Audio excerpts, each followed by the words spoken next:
За последние 5 лет в Башкортостане увеличилось вдвое количество объектов придорожного сервиса. Об этом и о многом другом мы сегодня поговорим с исполняющим обязанности министра торговли и услуг Башкортостана Алексеем Гусевым. Алексей Николаевич, здравствуйте. Здравствуйте. Алексей Николаевич, расскажите, пожалуйста, сколько сейчас объектов насчитывается в Башкортостане и какая была ситуация лет 5 назад? Когда начиналось действие концепции придорожного сервиса, у нас было порядка 1000 объектов придорожного сервиса различного формата. И основная задача именно развития концепции была в том, чтобы удвоить количество объектов, на сегодня их порядка 2000, чуть больше, и модернизировать существующие объекты, те 1000 объектов, которые была. Модернизация касалась увеличения количества услуг, которые предоставляет тот или иной объект, и увеличения количества сервиса на объектах придорожного сервиса. Расскажите, какой существует концепт в виде придорожного сервиса, а именно объекта придорожного сервиса? Есть ли какой-то четкий и регламентированный стандарт? На самом деле есть ГОСТы для объектов придорожного сервиса. Они в большей степени касаются правил их размещения.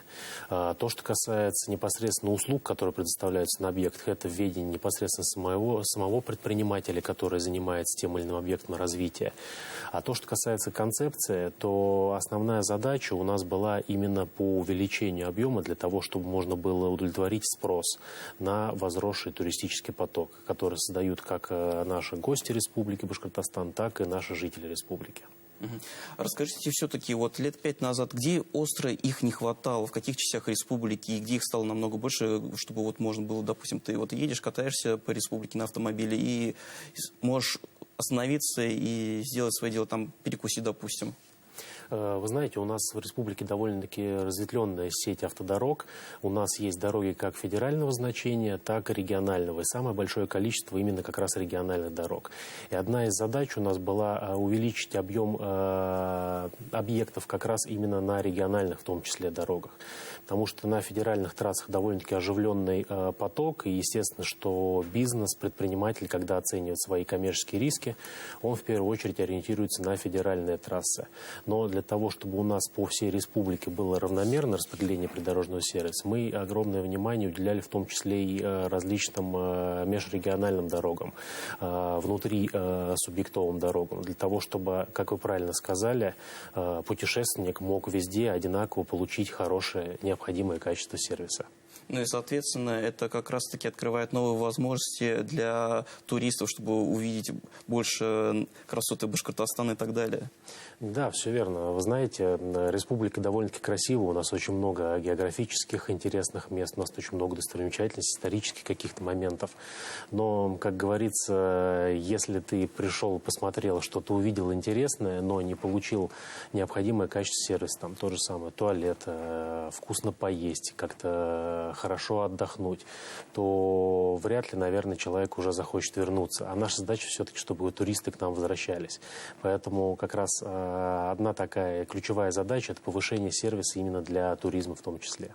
Возвращаясь вновь о концепте и стандарте того, как должен выглядеть объект придорожного сервиса, это все-таки делается, я имею в виду, проводится с учетом того, как предприниматели видят обстановку в том или ином месте, или вот как это все?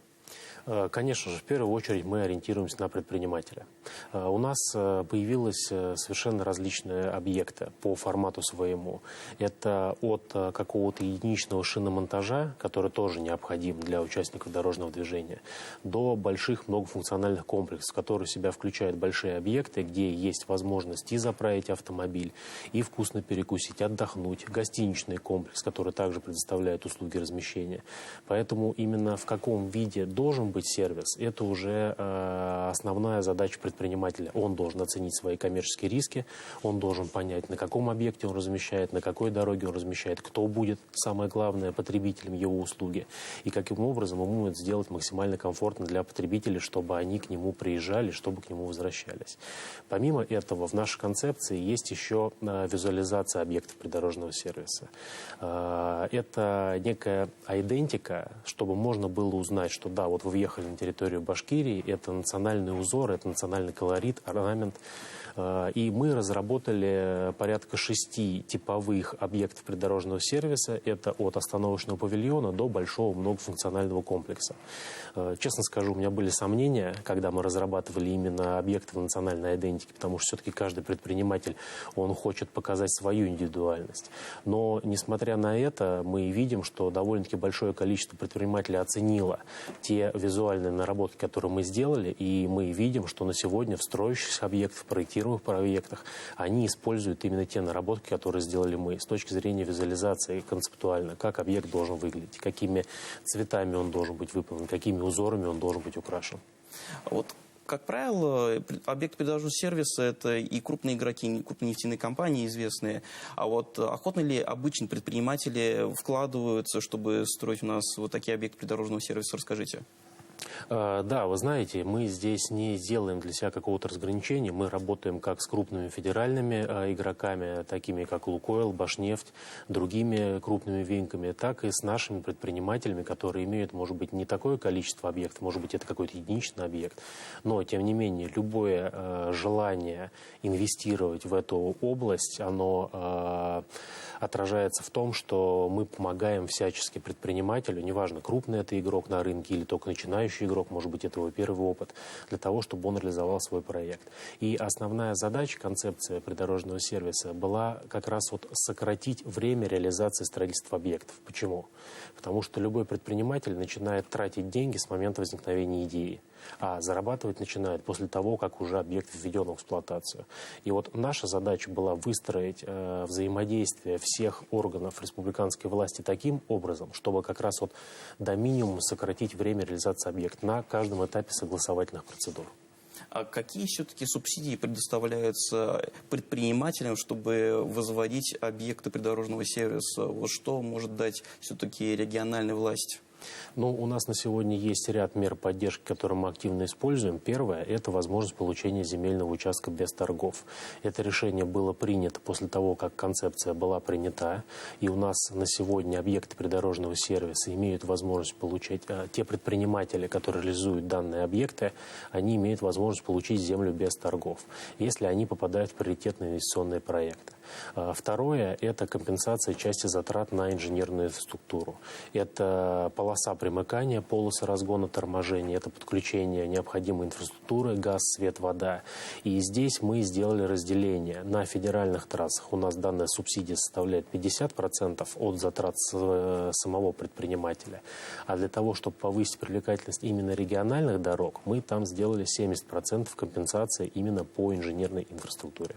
Вот учитывая, какие субсидии предоставляются у нас в республике и темпы роста данных объектов, мы вот по России в целом в лидерах, как я полагаю, в этом направлении?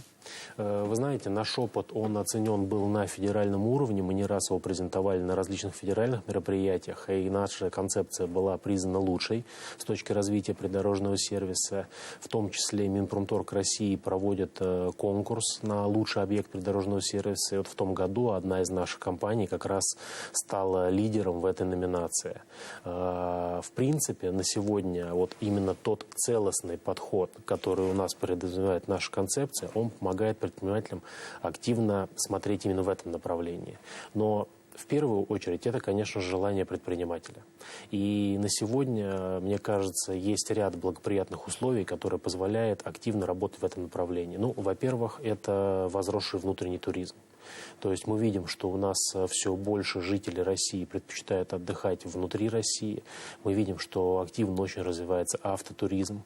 Второе – это удачное географическое расположение самой Республики Башкортостан. Потому что у нас на сегодня проходят 3 федеральные трассы в разных направлениях, которые служат как раз таким хорошим потоком как транзитного коммерческого транспорта, так и путешественников, которые приезжают из одного объекта в другой.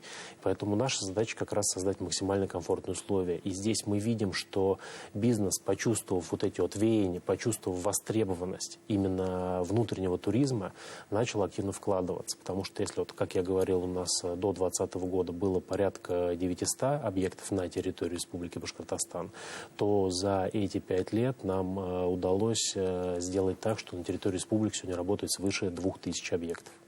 И коротко о планах. Какое количество объектов планируется еще построить в Башкортостане? И на каких, можно сказать, трассах можно их увидеть в ближайшем будущем? Мы не останавливаемся в развитии придорожного сервиса. Основной упор, который мы будем делать в последующие годы, это модернизация существующих объектов, чтобы повысить комфортность для наших путешественников, для наших гостей. И второе – это строительство многофункциональных комплексов, которые обладают несколькими услугами, где можно не только заправить автомобиль, но и вкусно поесть, там, отдохнуть, размяться, получить какое-то там удовольствие от приобретения сувениров, каких-то других нюансов. И на сегодня у нас находится порядка 200 инвестиционных инициатив с точки зрения развития придорожного сервиса с общим объемом инвестиций порядка 12 миллиардов рублей. А в каких частях республики можно уточнить? Совершенно разное. Это как федеральная трасса, так и региональная, так и небольшие дороги. То есть мы видим, что потребность она есть. Благодарю, Алексей Николаевич. А я напомню, в гостях у нас в программе интервью был исполняющий обязанности министра торговли и услуг Башкортостана Алексей Гусев. Это была программа интервью. До свидания и до скорой встречи.